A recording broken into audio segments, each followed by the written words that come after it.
बिस्मिल्लाहिर्रहमानिर्रहीम।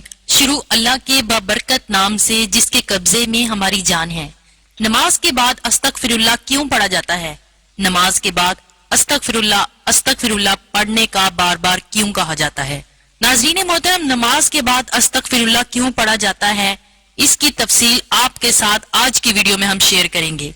लेकिन इससे पहले एक हदीस मुबारका सुन लीजिए। रसूल अकरम सल्लल्लाहु अलैहि वसल्लम का फरमान है, इस दुनिया के लिए सादत है जो अपने अमाल लाने में बहुत अस्तगफार पाता है। अस्तगफिरुल्लाह पढ़ने से हुक्म इलाही की तामील होती है। अस्तगफिरुल्लाह पढ़ने से रिज्क मुयस्सर आता है और इसमें इजाफा होता है। अस्तगफिरुल्लाह जन्नत में दाखिले का परवाना है। अस्तगफिरुल्लाह पढ़ने से गुनाह खत्म होते हैं और खताएं मिट जाती हैं। अस्तगफिरुल्लाह मरने के बाद आदमी के दर्जात की बुलंदी का बाइस है। अस्तगफिरुल्लाह पढ़ने से दिल को पाकीज़गी हासिल होती है। अस्तगफिरुल्लाह पढ़ने से बे औलादों को औलाद मिलती है। अस्तगफिरुल्लाह पढ़ने से सेहत तंदुरुस्ती कायम रहती है और इंसान अपने जिस्मानी और रूहानी कुव्वतों से भरपूर फायदा उठाता है। ये इस बेबस आदमी के लिए राह कुशादा है जिसके लिए जमीन तमाम तर वसतों के बावजूद तंग पड़ गई है। वो मायूस शख्स जो अपने आप से उकता गया है और वो परेशानी के बाइस तंग दिली का शिकार रहता है। अस्तगफिरुल्लाह इसकी मायूसी और परेशानी दूर करके इसे नई जिंदगी अता करता है और फरागी दिली से आशना करता है। एक मकूला हजरत अबू बकर सदीक रजी अल्लाह ताला अन्हो का बड़े काम का है और बड़ा याद रखने का है। हजरत अबू बकर सदीक रजी अल्लाह ताला अन्हो फरमाते हैं कि जब कोई शख्स काम अंजाम देने के बाद दो कलमे कह ले तो शैतान कहता है कमर तोड़ दी। वो दो कलमे ये हैं, अल्हम्दुलिल्लाह और अस्तगफिरुल्लाह। जहाँ तक ये इबादतों में अपनी तरफ से कोताही का ताल्लुक है तो याद रखें, इबादत अल्लाह तबारक व तआला की खालकियत का, इसकी रबूबियत का हक अदा नहीं कर सकती। लिहाजा हमारी तरफ से इबादत में जो कोताहियां और गलतियां होती हैं इन पर इस्तगफार करना चाहिए। अस्तगफिरुल्लाह अस्तगफिरुल्लाह अस्तगफिरुल्लाह कहते रहना चाहिए। सिर्फ नमाज में ही कमी कोताही नहीं होती, नमाज के अलावा भी हम इंसानों से बहुत सारे गुनाह जाने या अनजाने में सरजद हो जाते हैं। सही हदीस में है कि रसूल खुदा सल्लल्लाहु अलैहि वसल्लम का ये मामूल था कि जब हजूर अकरम सल्लल्लाहु अलैहि वसल्लम तो नमाज से फारिग होने के बाद फौरन 3 मरतबा फरमाते तो ये सवाल पैदा होता है कि अस्तगफार के मायने गुनाहों से माफी मांगना। आदमी ने जब कोई गुनाह किया हो तो अस्तगफार करे, जब कोई गलती की हो तो माफी मांगे, और जब कोई गुनाह किया ही ना हो तो नमाज के बाद अस्तगफार का क्या मतलब है? अल्लाह अज़्ज़वजल के हुजूर नमाज पढ़ी तो नमाज के बाद अस्तगफार क्यों? वजह दर हकीकत ये है कि इशारा इस बात की तरफ करना मकसूद है कि नमाज तो बेशक हमने पढ़ ली है, लेकिन जैसा पढ़ने का हक था वो हमसे अदा नहीं हो सका। लिहाजा हमारी नमाज में जो कोताही है इस पर हम अस्तगफार करते हैं। हजरत आयशा सदीका रजी अल्लाह ताला अन्हा ने नबी करीम सल्लल्लाहु अलैहि वसल्लम से पूछा, ये अजीब बात है कि सारी रात तो खड़े होकर अल्लाह ताला की इबादत करते रहे तो सुबह को अस्तगफार किस बात का करते हैं, अपने गुनाहों का या किसी और बात का? तो नबी करीम सल्लल्लाहु अलैहि वसल्लम ने इरशाद फरमाया, ए आयशा, वो अस्तगफार रात को की गई इबादत की वजह से है कि रात को की गई इबादत में ए अल्लाह आपकी रबूबियत का हक हमसे अदा नहीं हो सका, इस वास्ते हम इस पर अस्तगफार करते हैं।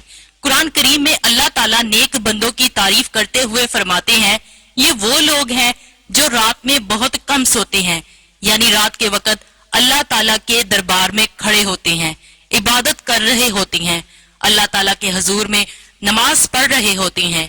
सहरी के वक्त वो अल्लाह के हुजूर अस्तगफार करते हैं। खुद नबी करीम सल्लल्लाहु अलैहि वसल्लम सारी सारी रात खड़े रहते हुए पांव पर वरम आ रहा है, मगर फिर फरमा रहे हैं, ए अल्लाह, हम आपकी इबादत का हक अदा नहीं कर सके, ए अल्लाह, हम आपकी मार्फत का हक अदा नहीं कर सके।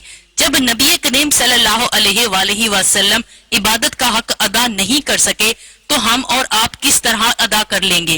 क्योंकि इंसान अल्लाह ताला की इबादत का हक अदा नहीं कर सकता। तो इसकी सूरत ये बताई कि अल्लाह ताला की इबादत के बाद अस्तगफार कर लिया करो। अल्लाह की रहमत ऐसी है कि वो इबादत में कोताहियों اور غلطیوں کو معاف کرنے کے بعد ان کی تلافی فرمائیں گے اور وہی چیز عطا فرمائیں گے جس کا انہوں نے وعدہ فرمایا ہے۔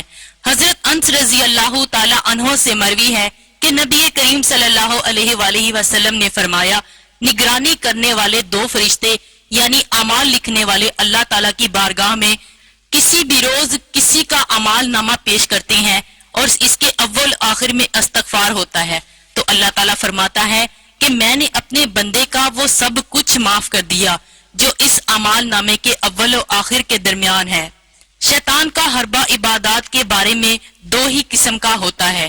ایک حربہ اس کا یہ ہوتا ہے کہ وہ عبادت کے بارے میں بندے کو کبر و ناز میں مبتلا کر دیتا ہے کہ میں بڑا عبادت گزار ہو گیا، میں نے اللہ کی بڑی عبادت کی۔ بندے کے دل میں عبادت پر ناز اور گھمنڈ پیدا کرتا ہے تو الحمدللہ کا لفظ شیطان کی کمر توڑ دیتا ہے کہ جو کچھ میں نے کیا در حقیقت توفیق کسی اور کی ہے، یہ سب کچھ اسی کی عطا ہے۔ دوسرا حربہ شیطان کا یہ ہوتا ہے کہ شیطان اس بات پر لگا دیتا ہے کہ تیری عبادت کیا، تیری نماز کیا، تیرا سجدہ کیا، اور اس سجدے کی ناقدری کرا کے دل میں مایوسی پیدا کروا دیتا ہے کہ ساری عمر ہو گئی نماز پڑھتے پڑھتے، لیکن نماز پڑھنے کا جو حق تھا وہ ہم سے ادا نہ ہو سکا۔ جب وہ حق ادا نہیں ہوتا تو نماز پڑھنے کا کیا فائدہ؟ یہ مایوسی شیطان دل میں پیدا کرتا ہے۔ اس کا علاج حضرت ابو بکر صدیق رضی اللہ تعالی عنہ نے استغفر اللہ کے ذریعے بتا دیا کہ عبادت میں جو کوتاہی ہو اس پر اللہ سے استغفار کرو۔ ایک حدیث مبارکہ میں ہے جب رسول اکرم صلی اللہ علیہ وآلہ وسلم نے ارشاد فرمایا کہ جو کوئی استغفار کو لازم پکڑے اللہ پاک اس کے لیے ہر تنگی میں آسانی، ہر غم میں دوری کا سامان پیدا فرمائیں گے اور اسے ایسی جگہ سے رزق نصیب فرمائیں گے جہاں اس کا گمان بھی نہ ہوگا۔ سنن ابو داؤد۔ دوسری حدیث مبارکہ میں ارشاد فرمایا گیا ہے قیامت کے روز جو شخص اپنی نامہ اعمال میں استغفار کی کثرت پائے اس کے لیے خوشخبری ہے۔ سنن ابن ماجہ۔ استغفار کا عمل اللہ تعالیٰ کو بے حد محبوب ہے۔ ایک حدیث مبارکہ میں جناب نبی کریم صلی اللہ علیہ وآلہ وسلم نے ارشاد فرمایا جب بندہ اللہ تعالیٰ سے توبہ کرتا ہے تو اس کی توبہ سے رب کریم اس طرح خوش ہوتے ہیں جتنا تم میں سے کوئی اس وقت خوش ہوتا ہے جب وہ اپنی سواری پر جنگل و بیابان میں جا رہا ہو، اچانک وہ سواری اس سے گم ہو جائے، اس حال میں اس پر اس کا کھانا اور پینا بھی ہو اور اس کی واپسی سے مایوس ہو جائے اور ایک درخت کے سائے میں آ کر لیٹ جائے، ابھی وہ اسی حال میں ہو کہ دفتن دیکھیے کہ وہ سواری اس کے پاس کھڑی ہے، بعض وہ اس کا لگام تھام لے، پھر مسرت اور شادمانی کی حالت میں یہ کہہ بیٹھے اے اللہ میں آپ کا بندہ اور آپ میرے رب ہوں۔ صحیح مسلم۔ رسول اکرم صلی اللہ علیہ وآلہ وسلم نے اپنے مبارکہ عمل سے بھی امت کو استغفار کی طرف متوجہ کیا۔ ایک حدیث میں ارشاد فرمایا اے لوگو اللہ کے سامنے توبہ کرو، بے شک میں بھی دن میں 100 مرتبہ توبہ کرتا ہوں۔ صحیح مسلم۔ ناظرین محترم، امید کرتے ہیں کہ آپ کو ہماری آج کی اسلامی ویڈیو پسند آئی ہوگی۔ ویڈیو کو لائک اور شیئر ضرور کریں۔ شکریہ۔